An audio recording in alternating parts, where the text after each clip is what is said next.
Bien, está en línea Martín Zurita, es secretario ejecutivo de AIPEVA, que nuclea a los colegios privados. La noticia dice que 30 colegios privados estarían en riesgo de cierre definitivo. Martín, buen día, ¿cómo le va? Hola, ¿qué tal? Buen día, ¿cómo estás, José Luis? Bien, bien. Obviamente este contexto, ¿no? En donde los números no dan ni de un lado ni del otro, tiene que ver con eso, pero describinos la situación, por favor.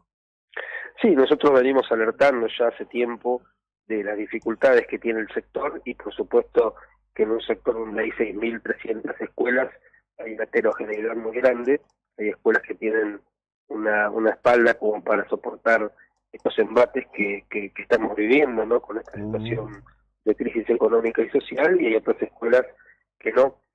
Y nosotros tuvimos este año una situación donde nos han limitado las escuelas que reciben el aporte estatal, por ejemplo, las cuotas con el programa de precios justos desde marzo hasta julio, cuestión que nosotros nos opusimos porque sabíamos que iba a tener consecuencias negativas.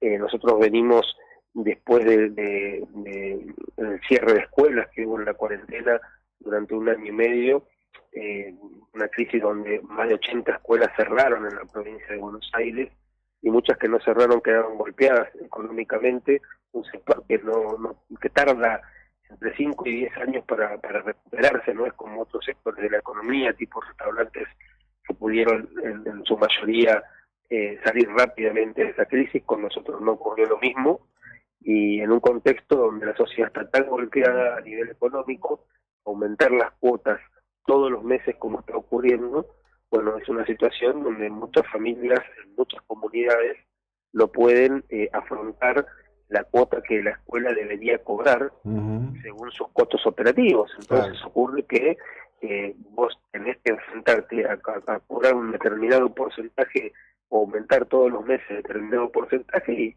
tenés el límite que es hasta dónde el bolsillo de los papás, de las familias, puede o no puede pagar esto.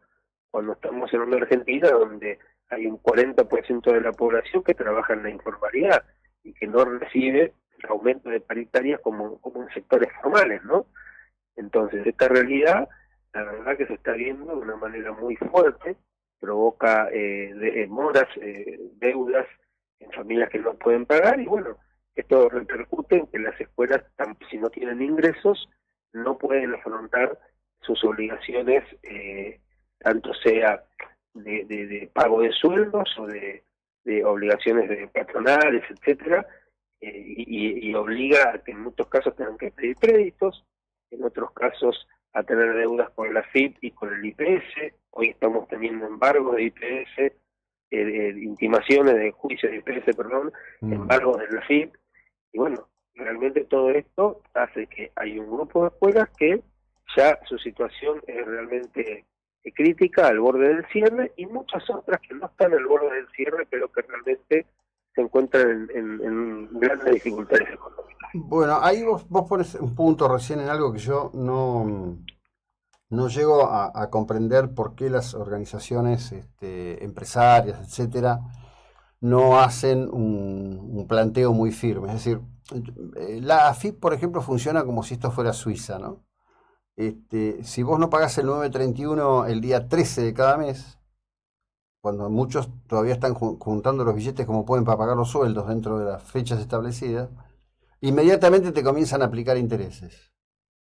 Hace poco lo hablé con un funcionario afín, me dijo, y bueno, pero hay muchas empresas grandes que se financian con eso porque es más barato que el banco, lo cual me parece un disparate, no le encuentro la vuelta. Y el tema de la recaudación provincial es lo mismo, digamos, que los tipos están colgados del trabajo de los particulares, pidiendo todo, exigiendo todo, como si esto fuera, no sé, insisto, Suiza, ¿no? Que no lo es, obviamente, ¿no? Estoy completamente de acuerdo, es lo que siempre venimos diciendo nosotros. En el caso de la provincia de Buenos Aires, el Instituto de Previsión Social tiene cuotas, intereses leoninos. O sea que es imposible, si vos analizas cuando sacan las moratorias, que nosotros muchas veces les decimos consúltennos, les llevamos propuestas que pueda ser algo pagable, y realmente lo hacen como para que la gente no pueda pagar. En caso de una moratoria, pagando cuotas no la podés sostener. Entonces, y ojo, acá estamos hablando de que no es que alguien no paga porque no quiere pagar. Acá estamos hablando de que en los 2 años de pandemia, por ejemplo, muchísimas escuelas quedaron sin recaudación o con una recaudación muy baja. Hablábamos con una escuela hace poquito que en el proceso de pandemia perdió 200 alumnos, una escuela que no recibió aporte estatal y que no tenía ningún problema ni ninguna deuda. Por supuesto que su realidad cambió y no se pudo recuperar. Entonces, a ver, estamos hablando de muchísimos casos donde hay una justificación.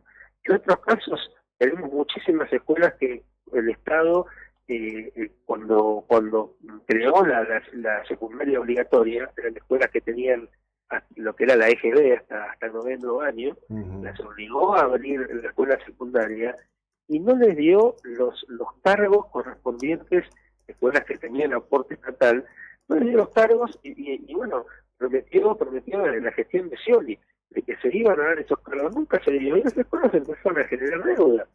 Entonces, realmente hay situaciones que se tienen que contemplar, porque una escuela, además de ser lo que todos conocemos, ¿no? Tiene un arraigo en la comunidad, claro, no es sí, fácil formar equipos directivos, no es fácil crear una escuela, y tampoco es fácil desarmar una escuela, con todas las implicancias que tiene, ¿no?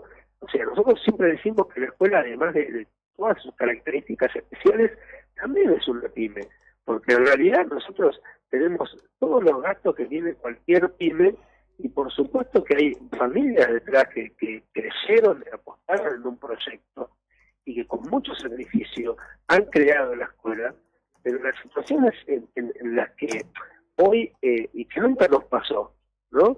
Económicas, que hacen que el 80%, entre el 80 y el 90% de la conformación de la cuota de un colegio privado es costo laboral. Y hoy el costo laboral, ¿no? O sea, el gobierno de la provincia de Buenos Aires, cuando negocia paritarias con los gremios docentes, lo negocia desde la lógica del Estado provincial, ¿no? Del presupuesto que tiene la provincia. Y la verdad que no nos consultan nosotros si podemos pagar esos sueldos. Al margen de que acá, ojo, que yo no estoy diciendo que los docentes no deberían ganar más, ni mucho menos, pero ahora, ¿se puede pagar? Esa es la gran pregunta. Claro. Nosotros tenemos en la provincia de Buenos Aires 1,5 millones de alumnos que asisten a las escuelas privadas. Hay 6.300 escuelas privadas. Y sin embargo somos convidados de piedra.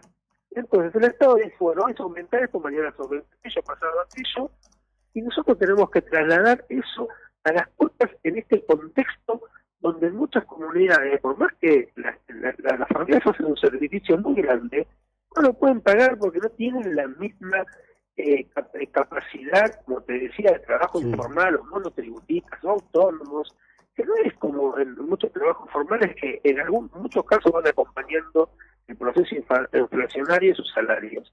Esta es una realidad de la República Argentina, que no se tiene en cuenta. Entonces, bueno, estamos pidiendo hace mucho tiempo a las autoridades que contemplen esto, pedimos oxígeno, pedimos para estas escuelas que tienen problemática una reducción en las contribuciones patronales por un tiempo, pedimos programas de ayuda como fue en su momento la ATP, etcétera, para que se puedan ir acomodando las cuestiones en este momento tan difícil que transitamos y que de esta manera, bueno, estas escuelas no tengan esta problemática que lamentablemente tienen y muchas con un riesgo muy, muy certero de cerrar. Sí, bueno, ahí acá tengo gente que me están pasando el costo de sus cuotas. Digo, es como todo, ¿no? El desfasaje es brutal. Ayer hablaba con un amigo que tiene una propiedad, y me decía, mirá, es un problemón. Me dice, hablan de que el problema es la ley de alquiler. No, el problema es el absoluto desfasaje de valor que ha provocado el deterioro de la moneda. Vos tenés una propiedad para poner en alquiler y no vas a poder pedir nunca lo que realmente debieras pedir. Y probablemente lo que obtengas no es suficiente muchas veces siquiera para cubrir el costo real de la propiedad en el año impositivamente, ¿no? Y del otro lado, pagar el alquiler es nada, es una locura. Totalmente. Y en esta lógica hoy estamos muchos sectores de la economía,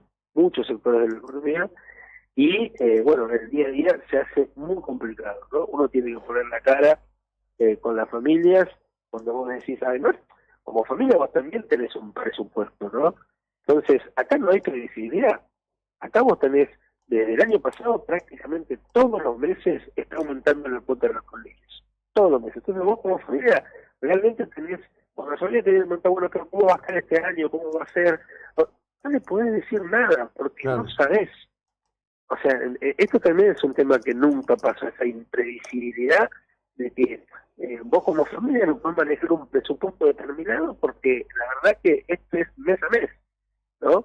Y bueno, realmente llegamos a un punto donde creemos que eso se tiene que tener en cuenta, que se tienen que dar respuestas, porque como bien te decía, una escuela no es cualquier cosa, ¿no?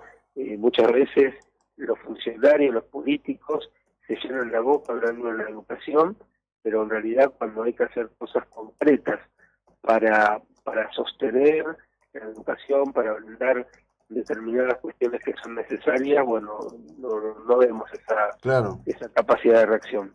No, no, no, no. El Estado está establecido en un mundo absolutamente irreal y además, digamos, en el hipotético caso que se produzca esto, que es un colapso, 35 establecimientos educativos, como bien dijiste, en muchos casos, historias familiares, gente que un día dijo, bueno, vamos por esta, tenemos vocación por la educación, pero donde también hay que hay que tener una estructura que, digamos, que permita funcionar, cobrar una cuota razonable, tener un diferencial razonable, etcétera. La presión que eso va a significar sobre el resto del sistema y en particular sobre la cuestión de la enseñanza pública, ¿no? Que ya está en un estado muy delicado realmente en nuestro país. Totalmente, totalmente. En muchos lugares, o sea, como vos decís, las escuelas del Estado no tienen capacidad para absorber alumnos, ¿no? Vos fíjate lo que estamos viendo hace mucho tiempo en los jardines de infantes, por ejemplo, ¿no? Que Claro, no hay matrícula. O sea, hoy tenemos una obligación por ley para las salas de 4 y 5 años de la República Argentina y en realidad no se cumple, o sea, nadie te exige, si vos entras a primer grado del nivel primario, que tengas el jardín de infantes, porque el Estado no tiene la cantidad de jardines necesarios en la República Argentina y por lo tanto no puede asegurar esa obligatoriedad claro. que por ley la estableció. Entonces, este tipo de cosas ocurren en Argentina, ¿no? Sí, sí. Y por otro lado, ves estas problemáticas. Así que bueno, esa es nuestra preocupación y hemos elevado un informe muy detallado al director general de escuela de la provincia de Buenos Aires, donde no solamente detallamos todas las escuelas que están en problemas, sino que también damos posibles soluciones que podríamos trabajar en conjunto para tratar de evitar esto. Bueno, esperemos que en algún momento no muy lejano ilumine el sentido común, que mi padre solía decir que era el menos común de los sentidos, ¿no?